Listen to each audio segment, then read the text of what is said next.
Agent entre crochets supprimé prenant la pose. En dépit de son apparence, l'agent est un homme de 33 ans avec des cheveux bruns et des yeux bleus. L'identité de l'hôte est celle d'un teckel à poils courts. Objet numéro SCP-180, classe Euclide. Procédure de confinement spécial. Tout type d'accessoire porté sur la tête, entre parenthèses ce qui inclut les nœuds et les barrettes, est interdit sur le site reliquaire de recherche et de confinement 76. Tout contrevenant s'expose à une fouille complète ainsi qu'une vérification de son identité par test ADN et de la raison de la venue. SCP-180 ne doit pas quitter le laboratoire de recherche. L'apparence de SCP-180 doit être rapportée au service de sécurité de façon journalière. La sécurité doit être immédiatement mise au courant dans le cas où le personnel rencontre une personne étrangère à leur département se comportant ou étant habillée comme si elle en faisait partie, entre parenthèses, leur identité pouvant avoir été volée. Description: SCP-180 semble être un chapeau ou une autre forme d'accessoire porté sur la tête. Tout individu plaçant SCP-180 sur sa tête verra son identité entre guillemets volée par le chapeau. Cet effet conduit l'hôte à être complètement méconnaissable, même des personnes lui étant très proches. Les personnes observant un sujet dont l'identité a été volée seront seulement capables de décrire vaguement certains traits de l'individu, tels que la couleur des yeux et des cheveux, la teinte de peau, les vêtements, mais seront incapables de reconnaître le sujet. Les autres seront de même incapables de convaincre les observateurs de leur identité. Cet effet dure jusqu'à ce que SCP-180 sélectionne un nouvel hôte. Une fois que SCP-180 a volé l'identité d'un hôte, lorsque SCP-180 est placé sur la tête d'un sujet, l'identité du premier sujet est imprimée sur le second sujet. C'est non seulement possible pour différentes personnes, mais aussi pour des animaux ou objets inanimés. Par exemple, les sujets ont été confondus avec des chiens, des statues et des tables basses quand SCP-180 avait préalablement été placé sur ces objets. Ce qui semble être une jeune femme est en réalité un orang-outan de Bornéo âgé de 4 ans. L'apparence de SCP-180 change en même temps qu'il change d'hôte. Toutefois, cet effet est seulement visuel. L'objet a pris l'apparence d'un haut de forme, d'une kippa, d'une casquette de baseball, d'un bandana, d'une barrette, d'un casque de moto et d'autres objets. Des imageries par résonance magnétique et par ultrasons ont démontré que cet effet était uniquement visuel. SCP-180 n'est en réalité rien de plus qu'une longue pièce de tissu usé ressemblant à un voile. Correctement placé sur la tête, SCP-180 couvre entièrement le visage. Des recherches supplémentaires ont échoué à déterminer comment et pourquoi les radiations visibles et infrarouges sont manipulées par SCP-180 pour produire de fausses images.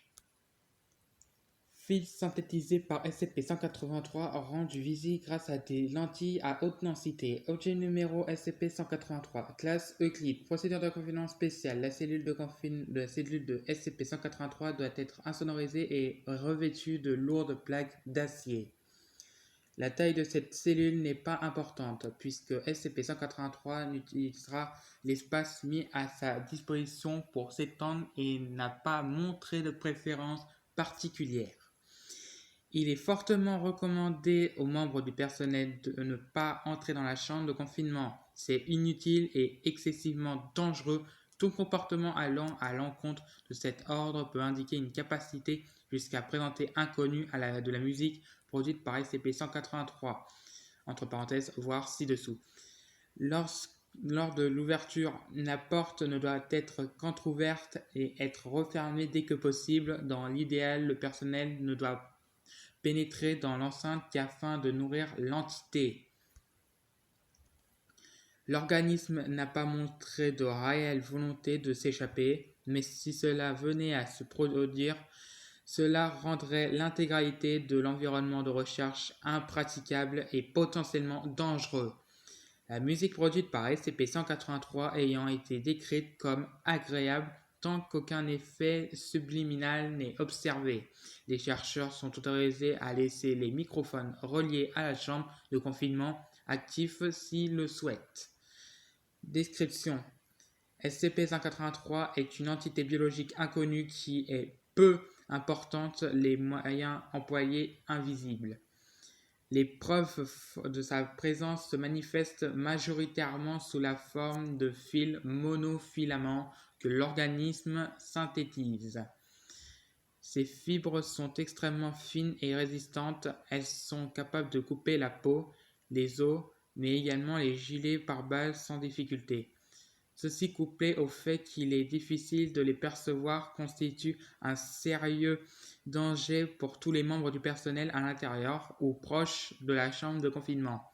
La matière organique laissée à l'intérieur de la cellule disparaît à un taux approximatif de 4 kg par jour, ce qui indique que l'organisme est omnivore. Les fils synthétisés par SCP-183 ne correspondent à rien de connu. Les tests effectués sur ces monofilaments ont déterminé qu'ils étaient semblables à des nanotubes de carbone. Ils apparaissent fréquemment et presque instantanément attachés et étirés entre les murs, le plafond et le sol sans motif apparent, formant un enchevêtrement précis et complexe. Ceci peut être analogue et aux toiles d'araignée, un piège pour capturer la nourriture. Les petits animaux sont laissés seuls dans la chambre de confinement jusqu'à ce qu'ils meurent, tués par leurs propres mouvements dans la toile. S'ils ne sont pas mortellement blessés par les fils, SCP-183 se nourrira des parties du corps qui ont été coupées, mais n'attaquera pas l'animal en lui-même avant sa mort. Les fibres individuelles disparaissent après quelques heures. Notre théorie actuelle veut qu'elles finissent par perdre leurs propriétés adhésives et tombent au sol pour être consommées et recyclées par SCP-183. Il est intéressant de noter que SCP-183 pince ses fils selon un motif musical et que l'on peut distinguer, produisant une mélodie étonnamment complexe et harmonieuse, ce qui fut reproduit selon la gamme pentatonique commune. Le nombre limité de notes suggère que les fils sont produits à des longueurs et des tensions discrètes, potentiellement indicatifs d'une grande intelligence. Ce système peut être conçu afin d'adapter les proies. Les tentatives de jouer les mêmes notes ou d'autres selon la tonalité n'ont abouti à aucun changement observable du comportement de l'entité, suggérant ce que n'est conçu afin de communiquer. Les recherches actuelles de SCP-183 visent à d'économiser les fils monofilaments et de l'organisme et de comprendre le mécanisme de son individu. Je vous dis à plus pour une prochaine vidéo.